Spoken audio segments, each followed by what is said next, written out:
कुमारांनी नंदिकेश्वराला शिवलिंगाचे अभिविजन कसं झालं, ही मूर्ती कशी आली, हा असा प्रश्न विचारला. कोणी विचारला? सनत कुमारांनी नंदिकेश्वराला. नंदिकेश्वर म्हणजे कोण? वाहन स्वतः बोले शंकरांची. जवळच्या माणसाला जवळच्या गोष्टी सगळ्या माहिती असतात, बरोबर आहे ना? म्हणून तुम्ही पत्रिका पहा, पत्रिकावर चांगल्या पदव्या दिल्या सगळ्या. पाचगा पत्रिका माझं सांगतो ना, श्री हरिभक्तपरायण दीपक महाराज, स्वानंद सुकण्याची गुरुनामगुरु सद्गुरु जोग महाराज शिक्षण सुद्धा आळंदी देवाचे मधी लिहिलायचं कंसात. काय लिहिलाय? स्वयंघोषित भाऊ संघटना. संघटना लय मोठी आहे, स्वयंघोषित आहे. कोण भाऊ म्हणेन का? दुसऱ्या म्हणते ना, म्हणते ना आपण भाऊ म्हणतो राजे भाऊले लोक तर काय आम्ही भाऊ म्हणतील. तसं जवळचं पात्र सर्वांना माहिती असते, जवळचं पात्र माहिती असते. म्हणून याला त्याला विचारल्यापेक्षा ही पिंड कशी आली, ही पिंड कशी आली हे माहिती पाहिजे ना. तुम्ही रोज जाता त्या मंदिरामध्ये, एखाद्या वेळेला पोराने विचारलं, एखाद्या छोट्याशा पोरं काय विचारतील सांगता येत नाही. एखाद्या मुलांना जर विचारलं की सांगा ही पिंड कोणाची आहे, बोले शंकराची. बघ कशी आली, ऐका फार गोड चरित आहे.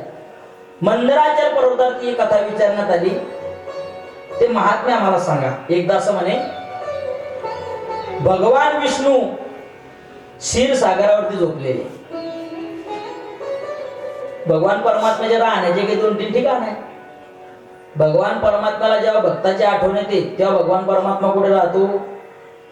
ज्या सुखा कारणे देव वेळावला, मग वैकुंठ सोडून संत सदनी राहिला. नावडे वैकुंठ शेषाचे शयन वैष्णव सदन निवडले. तिथं देव राहतो, वैकुंठात राहतो. अजून कुठे राहतो सांगा? एकदा सर्वच्या सर्व 16,108 पत्न्या गोळा झाल्या. फार गोळा आहे, गोळा झाल्या. आणि रुक्मिणी आई साहेब आली. आता मुख्य पत्नी आहे रुक्मिणी माता आली. आणि रुक्मिणी माता म्हणते का, ओ सर्वांना 16,108 पत्न्यांना, अनेक दिवसापासून देव काही आमच्या घरी आला नाही, म्हणजे माझ्याकडे आला नाही, तुमच्यापैकी कोणाकडे? आता ते मुख्य पत्नी होती, बाकीच्या घाबरत. पहिले जे ठाणीले देराणी घाबरे, आता तर हे म्हणते कशी नाही, अगोदरच घाबरते.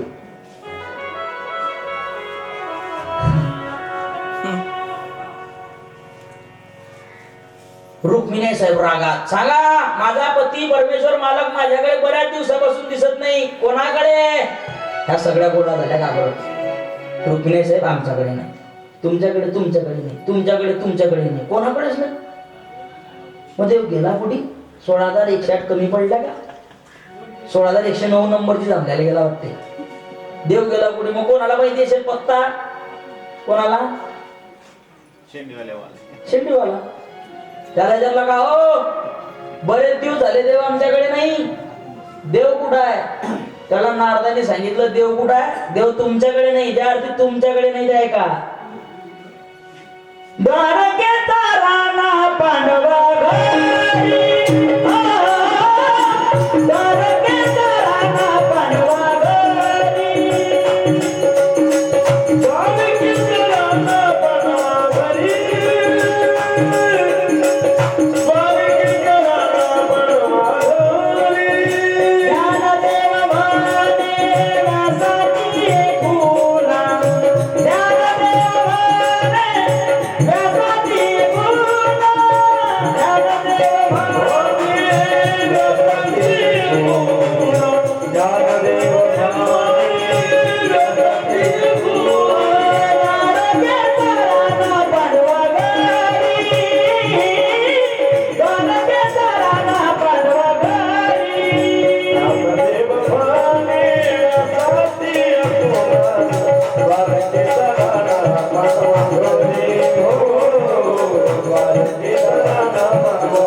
Oh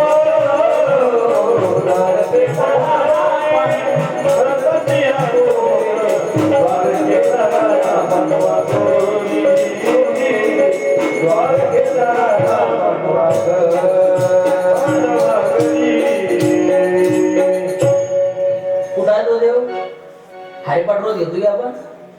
हा, तो देव लक्ष्मीकडे नाही, तो देव पार्वतीकडे नाही, तो देव सरस्वतीकडे नाही, द्वारकेचा राणा.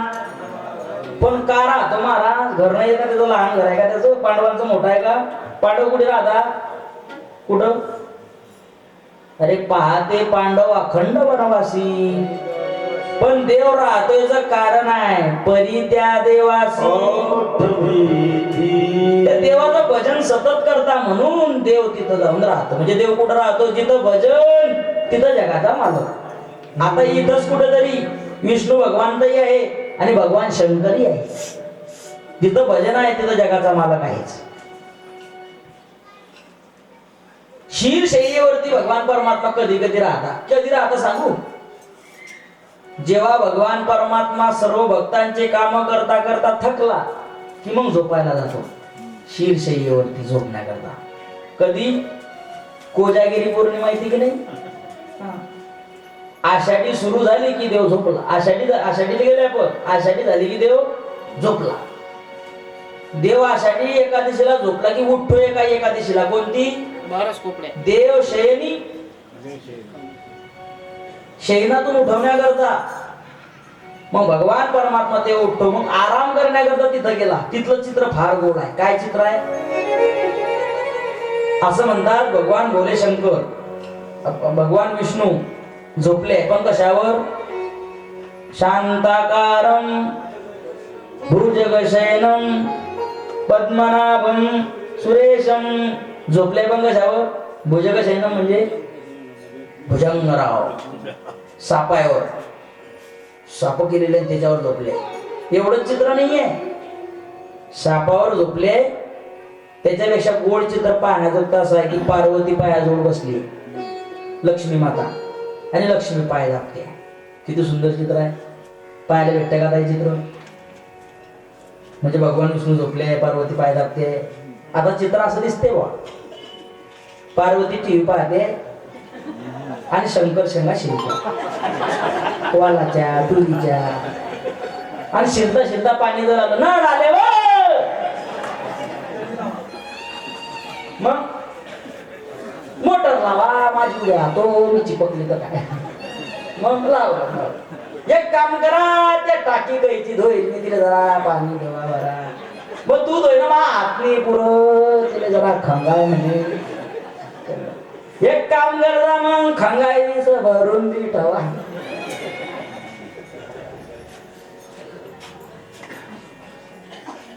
पुढे चित्रात आलं विष्णू सारखं चित्र.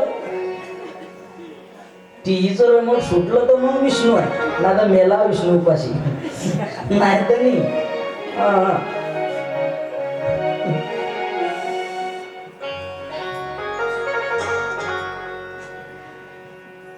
पण एवढं चित्र जगाच्या पाठीवर एका ठिकाणी फार सुंदर आहे. भगवान परमात्मा सर्व भक्तांच्या मनोकामना पूर्ण करत करत करत करत करत करत करत थकला की मग भगवान परमात्मा विश्राम करण्याकरता ज्या वेळेला कुठे जातो विश्राम करायला सांगू? तो त्याच्या घरी नाही आराम करत.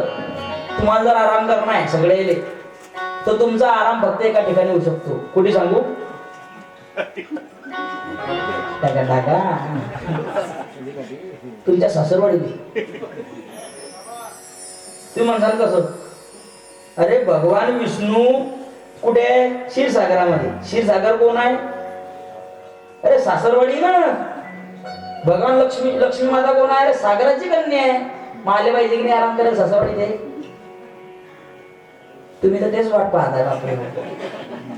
तुम्हाला जर खरं सुख घ्यायचं असेल ते बरं, तर तुम्ही एक काम करा, तिथं जा आणि तिथं भगवान विष्णू आराम करताय. झोपलेले असताना म्हणतात तिथं ब्रह्मदेव आले मोरावर बसून. चतुरानंद आले. राग आला त्यांना ब्रह्मदेवाला असं वाटतं की सृष्टी मीच निर्माण केली आहे. तो काय म्हणे, सृष्टी कोणी निर्माण केली आहे? तुम्हाला आपल्याला कोणी निर्माण केला? ब्रह्मदेवाने. हे सृष्टीत ब्रह्मदेवाने उत्पन्न केली आहे. त्याला असं वाटते मीच बाप, मा कोणीच बाप नाही. तो आला. आता मोठ्या माणसाला वाटते ना, मी जर आलो तर लहान माणूस उभा राहायला पाहिजे. ब्रह्मदेव आले आणि ब्रह्मदेव आल्यानंतर पाहिलं तर काय, विष्णू झोपले होते. विष्णू झोपले होते, त्यांना राग आला, "अय! ब्रह्मदेवाला आहे, उठ." हा म्हणे मी याचा बाप आहे. विष्णू ब्रह्मदेवाचा, ज्याची नाभी कमळी जन्म चतुरानना. भगवान विष्णू हे ब्रह्मदेवाच्या नाभी कमळीतून जन्माला आले, ब्रह्मदेव विष्णूच्या. आणि हा मला म्हणतो तू उठ.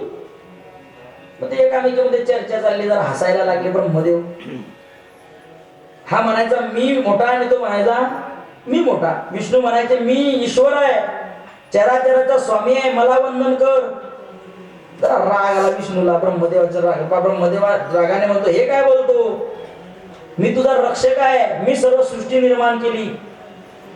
भगवान विष्णू म्हणतात, अरे थांब, माझ्या नाभी कमळातूनच तू निर्माण झाला, मी सर्वश्रेष्ठ आहे. दोघी भांडण करता असं म्हणता, बोलता बोलता बोलता बोलता दोघांचं भांडण एवढं विकोपाला गेलं, एवढं विकोपाला गेलं की दोघांचंही भलं मोठं भांडण युद्धात परिवर्तन झालं. दोघांचं युद्ध सुरू झालं. श्रेष्ठ करून घेण्याकरता मी श्रेष्ठ, मी श्रेष्ठ, मी मोठा, मी मोठा. तुमची आपली भांडण होत असेल नवत नाही. भगवान विष्णू आणि ब्रह्मदेव दोघांमध्ये भांडण सुरू झाली. भांडण सुरू झाली. भांडण एवढे उपयोगाला गेली की दोघांनी आपले एक एक शस्त्र, मोठं मोठं शस्त्र काढायला सुरुवात केली. भगवान दोघांचे दोघं युद्ध करता ही बातमी भगवान भोले शंकरापर्यंत पसरली. ऐका,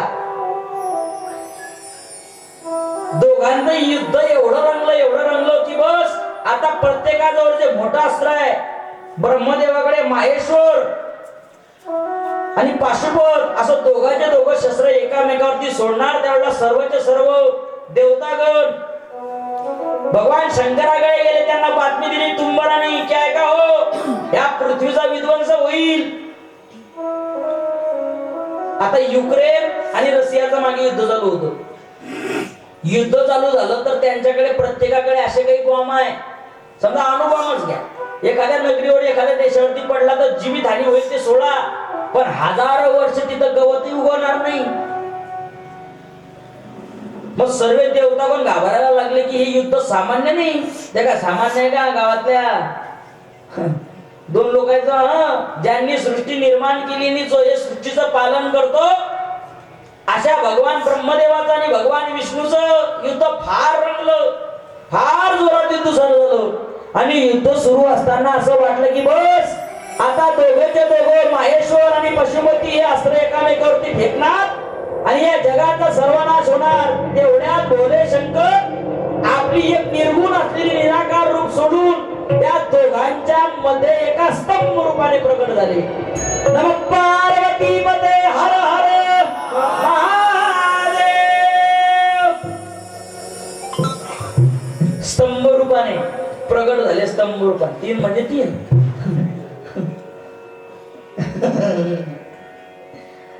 स्तंभ रूपाने प्रकट झाले म्हणजे पार्थिव लिंगाने प्रकट झाले. आपण जे पिंड तयार करतो ना, हे पिंड त्या दिवशी प्रकट झाले. पिंड प्रकट झाली. या दोघांनी युद्ध सोडलं. हे काय आलं म्हणजे समजता गेला तो, नाही तर आपलं काही खरं नाही. मग तुमच्या दोघीमध्ये कोण मोठा आहे हे त्यांनी त्या पिंडीला विचारलं. का हो तुम्ही सांगा, त्या पिंडीच्या मध्ये भोले शंकर आहे, त्यांच्याशी संवाद करता येतो दोघं दोघं. आमच्यात मोठं कोण, तुमच्यात मोठं कोण. तुम्ही एक काम करा, तुम्ही मोठे किती तुमच्या घरचे, तुम्हाला जर मोठं कोण आहे श्रेष्ठ करून घ्यायचं आहे तर एक माझ्या पाताळापर्यंत, म्हणजे एक माझा अंत पाहून या आणि एक माझा उदय पाहून या. माझी पिंड आहे की नाही, हे जे स्तंभ आहे पिंड आहे, पार्थिव लिंग. तुम्ही एक जण याच अंत पहा आणि एक सुरुवात पाहून या. दोघांनी आपापल्या गाड्या घेतल्या. भगवान विष्णूनं आपलं स्वतःच रूप वराह केलं, डुकराचं. आता घाणीमध्ये जाण्या त्याला, घाणीमध्ये जाण्याकरता डुक्कर व्हावं लागेल. भगवान विष्णू वराह झाले, खाली गेले पाताळाला. आणि भगवान ब्रह्मदेव चतुरानन मोराचं वाहन घेतलं आणि वरती गेले. असं म्हणतात भगवान विष्णू पृथ्वी तलावरती आताल भूचल खेचल पाताळामध्ये जातात. सप्तद्वीप संभले, पाताळात गेले. काही मेळ लागला नाही. ते म्हणत बापा हा तर सब देव के देव, आपलं नाही म्हणितलं काही. तो वरती आला. आणि भगवान शंकराजवळ येऊन सणा त्या पिंडीजवळ येऊन म्हणतो तुमचा अंत्य काही आम्हाला लागत नाही. पण ब्रह्मदेव चालला वर, चालला चालला चालला चालता असं म्हणतात 21 स्वर्गात धरिले सत्ता मात्रे आपुलिया, जेने हे विश्व निर्मिले महर्षी देवा संस्थापिले 21 स्वर्गात धरिले सत्ता मात्रे आपुलिया. कुठपासून? जयापासून सकळ महिमंडळ एक झाले तो एक पंढरीचा राणा नाही अनुमाना श्रुतीशी. आळंदीत पाठ केले. हा ब्रह्मदेव चालला वरती, वरती जाता जाता जाता जाता जाता जाता 21 स्वर्ग संपले. आपल्याला एकच स्वर्ग माहित आहे, जाऊ माहित नाही. फक्त आपल्या पत्रिकेवर लिहिलाय कैलासवासी स्वर्गवासी. या कलियुगात कोणीच नरकवासी नाही बा. पण मला जाणार तरी एक नाही. मी येतो पाहून येतो तरी काय आहे तुम्हाला सांगतो. तरी एवढं भयान आहे. आता उदयगिरी सांगू आपण ते. मी तुम्हाला कठीण आहे. 21 स्वर्गापर्यंत गेला पण ब्रह्मदेवालाही त्याचा उदय पाहता आला नाही. म्हणे बापा बापा मोरही थकला नाही, मीही थकला नाही. पण असं म्हणतात की त्या 21 स्वर्गामध्ये त्याला एका केवळाचं झाड लागलं. केवळच म्हणतात आपल्याकडे. हा, केवळ्याचं झाड लागलं. मग तो केवळ्याच्या झाडाला विचारलं का हो वरती? तो म्हणे आपल्याला वरती नाही माहिती, आपलं घर जेवढं आहे म्हणे. मग तुम्ही एक काम करा, मी सृष्टीचा उत्पत्ती करताय, तुम्हाला चांगलं स्थान देतो म्हणे. तुम्ही फक्त खाली चाला आणि एक स्तंभाला म्हणे खांब, त्या खांबाला तुम्ही सांगा की ब्रह्मदेवाने आमचा उदय पाहला. साक्षी पुरावा पाहिजे कोणीतरी. तर असं म्हणतात की त्या ब्रह्मदेवाने त्या केवड्याच्या फुलाला खाली आणलं. दोघांची चर्चा रंगल्यानंतर बोला विष्णुदेवाने त्या अगोदर शरण आला होता की नाही मला तुमचा अंत काही माहिती नाही. बरं आलो कोण? ब्रह्मदेव. ब्रह्मदेवाला विचारलं का हो आले तुम्ही वरतून उदय पाहून, सुरुवात कुठून आहे आमची सांगा ना. हा म्हणे तुमची विचार आहे केवढ्याला जवळ सुरुवातीपासून. असं म्हणतात. एवढं विचारलं आणि भोलेशंकरांना राग आला आणि निर्गुण रूपामध्ये असलेले भगवान भोलेशंकर पिंडीतून बाहेर आले. पिंडीतून बाहेर आले आणि आपल्या भुजामधून काल भैरव प्रगट केला. काल भैरव राग आला त्यांना. काल भैरव प्रगट केला आणि काल भैरव प्रगट केल्यानंतर ब्रह्मदेव जर खोटं बोलत असेल तर त्याला 5 मुख आहे. 5 मुखा असलेल्या ब्रह्मदेवाकडे रागाने पाहू लागला. काल भैरवला प्रगट केलं आणि काल भैरवानी ब्रह्मदेवाचे 5 तोंडांमधून एक तोंड खोटं बोलते म्हणून एक तोंड तोडूनच टाकलं.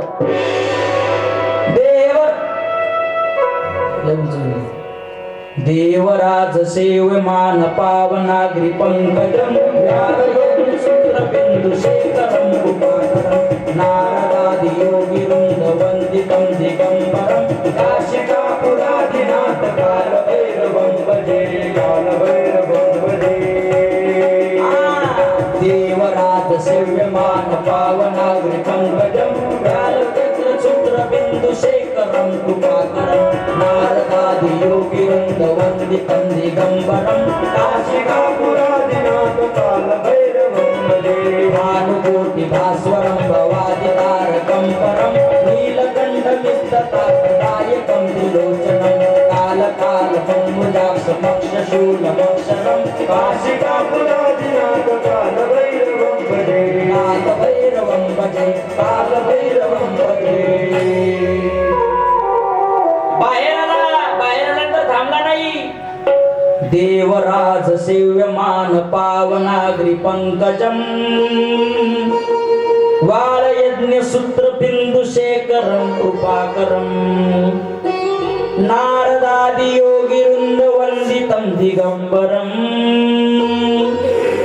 काशिकापुरादिनाथ काल भैरवं भजे.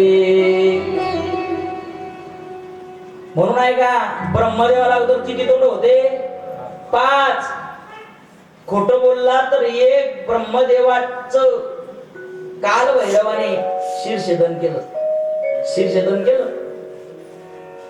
आणि एक श्राप दिला भोलेशंकरांनी. खोटं बोलतोस, खोटं बोलण्याचा परिणाम असा आहे तुम्हाला मला जाऊ द्या, जे या जगातली 3 मुख्य देवता आहे ब्रह्मा विष्णू आणि महेश या तिघांनाही श्राप असा दिला की तू जर ब्रह्मदेव असतील, सृष्टीचा उत्पत्ता करता असतील, तो मालक आहे ना सृष्टीचा, पण तू जर खोटं बोलत असेल तर तुला एक श्राप आहे. तू सृष्टीचा मालक आहे पण सृष्टीमध्ये तुझं मंदिर नसणार. ब्रह्मदेवाचं एकच मंदिर आहे पुष्कर. ते कधीच सांगू, या घटनेच्या आधीच आहे. ज्याची नाभी जन्म चतुरानन जन्म झाल्या पुष्करचं मंदिर आहे. त्याच्यानंतर ब्रह्मदेवाचं कुठंच मंदिर नाही. हा श्राप कोणी दिला? भोले शंकरांनी. पण ते केवढ्याचं झालं होतं, ज्यांनी पुरावा म्हणून आलता तो. म्हणून कोणाचाही पुरावा बनू नका, थंडेगार हो जा. साक्षीदार साक्षीदार चांगला साक्षीदार असला पाहिजे, नाही तर मग यमका अजब तड़ाका बे लड़का तू क्या जाने बे. हा केवढ्याच्या झाडाला सांगितलं मी सर्व घेणार आहे, पण ऐक, माझ्या पूजेकरता सर्वांना मान, पण तुझ्या फुलाला नाही. म्हणून भोले शंकरांना केवढ्याचं फुल चालत नाही. एकच दिवस चालते फक्त, शिवरात्रीच्या दिवशी. का चालते?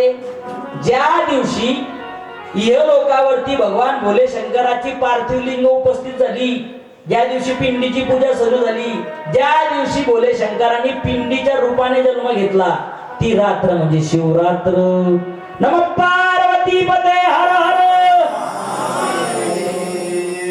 त्या दिवशी भगवान भोले शंकराचं अभिषेक झालं आणि मग सगळं देवांनी, दोघी देवांनी म्हटलं आम्ही तर फक्त देव आहे, पण भोले शंकर फक्त देव नाही.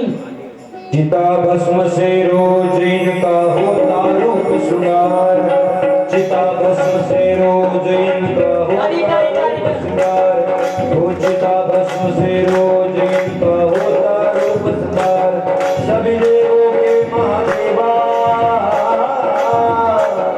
सभी देवों के महादेवा, तेरे उज्जैन के महाकाल, महाकाल सरकार, महाकाल सरकार, महाकाल सरकार, महाकाल सरकार. आता कथा आपण इथंच थांबवणार आहे. याच्यानंतर आरती होईल. सर्वांनी उभे राहा.